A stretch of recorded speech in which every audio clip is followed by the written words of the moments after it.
You fix the camera in place, press record, and speak your truth.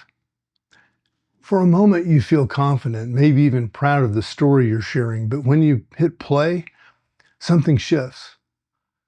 The image staring back at you doesn't match the one in your head. There's a flicker of discomfort, and then it hits you like a tidal wave. Guilt, shame, embarrassment.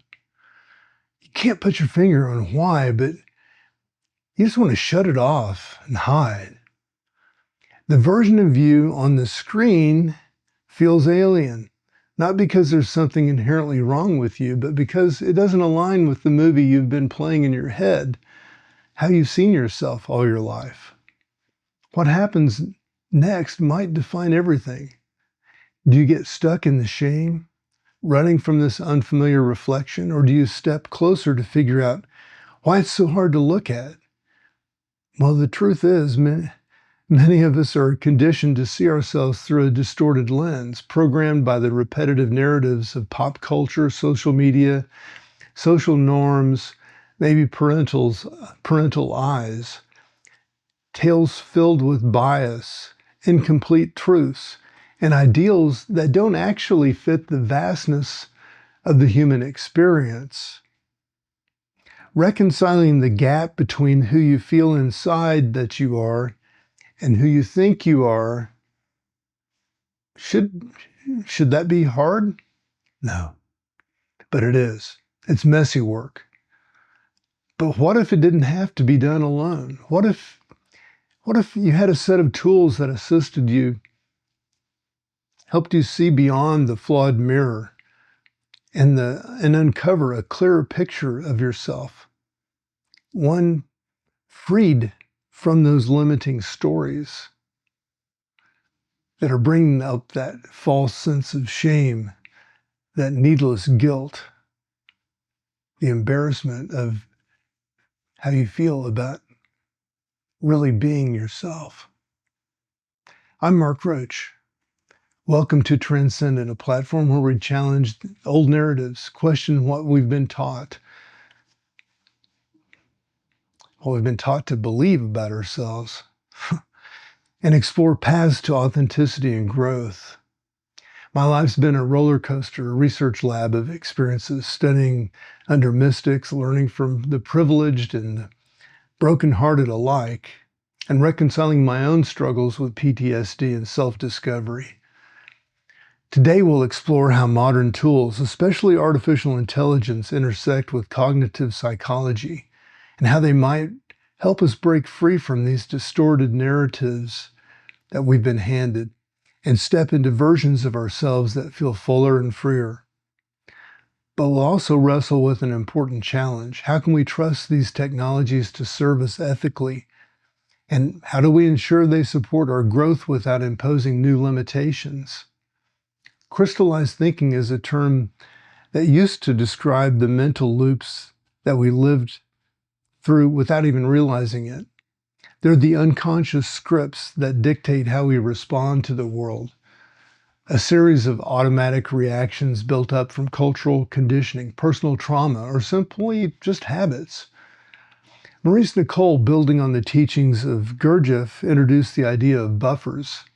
These are defenses that we unknowingly erect to avoid confronting life's contradictions and our own deeper truths. These buffers keep us safe. They give us illusions of stability in a chaotic world. So they serve a purpose. But they also hold us back. And when you make the choice that you don't want to be held back anymore, you need to address these buffers because they trap us in these routines and in mindsets that keep us from truly waking up to our full potential. That's where technology, specifically artificial intelligence, combined maybe with film or watching yourself play back on video, might come into play. Imagine that a tool like this acts like an objective observer and doesn't just reflect your mental patterns, but also reveals the mechanisms behind them. Maybe it suggests or identifies When an emotional response comes or might be coming from an old wound rather than from the current reality, or when a limiting belief is shaping your decisions rather than the beliefs that you want to live. AI has the potential to map our thinking, offering insights that might just help us examine and ultimately break free from some of these loops. But as with anything revolutionary, there's a catch. AI isn't perfect. It catches the biases of its creators and the flaws of the data sets that it learns from. Algorithms can't yet distinguish the complexity of human experience. What happens when the AI interpreting your thoughts and feelings that it was designed based on narrow perspectives are rooted in cultural norms that don't really align with your reality? What if its recommendations, while well-intentioned, simply reinforce another round of outdated and biased thinking? These aren't just hypothetical questions, they're crucial ethical dilemmas. If AI supports personal growth, it must be built with care, considering diversity in its design and transparency in its operation. It's also worth considering the cost of trusting AI with our most vulnerable parts, deep parts of ourselves, insights into your mental and emotional states that would require AI to collect vast amounts of personal data. Who gets access to that? How is it stored? And is it truly secure? When we use tools to understand our inner worlds, we're putting faith in systems that must respect our right to privacy. If this data is mishandled, the betrayal could run deeper than just technological. It could encode trust in seeking help, or it could erode trust in seeking help. This is where a new generation of AI ethics comes in. Their role is to push for guidelines and guardrails that ensure fairness, security, and accountability in these tools. They advocate for systems that adapt to individuals rather than expecting individuals to conform to them. They challenge developers to ask hard questions about the consequences of their designs, ensuring these technologies will empower rather than simply exploit. Still, even the most advanced AI can only offer insights and possibilities. It can't do the work of growth for you. Jung spoke of the shadow, the parts of ourselves we suppress or reject, as doors to self-awareness. Gurdjieff emphasized effort, the active, often uncomfortable task of seeing and breaking free from unconscious patterns. AI can guide. It can prompt reflection. It can walk you through the fire. It can't show you how to integrate what you find on the other side.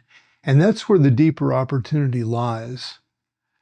By combining the wisdom of thinkers like Jung and Gurdjieff and the breakthroughs of cognitive psychology and AI, we have a chance to reshape how we see ourselves, not as flawed reflections or mismatched characters in someone else's story, but as evolving beings capable of rewriting the narratives we live by. Technology, when used thoughtfully and responsibly, gives us a way to step back from the screens and from the mirrors, distorting our sense of self and seeing who we are with fresh eyes. What if you didn't have to feel mismatched by the movie playing in your head? What if you could become both director and star, reclaiming the script and rediscover your sense of agency? That possibility isn't just theoretical, it's within reach. But it depends on how we engage with these tools, not as solutions to bypass the work, but as companions that help us along the way. There are flaws in the narratives we've been sold and the systems we've trusted, but that doesn't mean there's something wrong with you.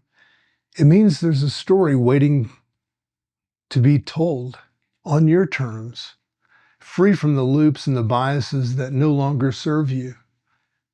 The question is, are you ready to pick up the pen? I'm Mark Roach. This is Transcendent, wishing you all the best.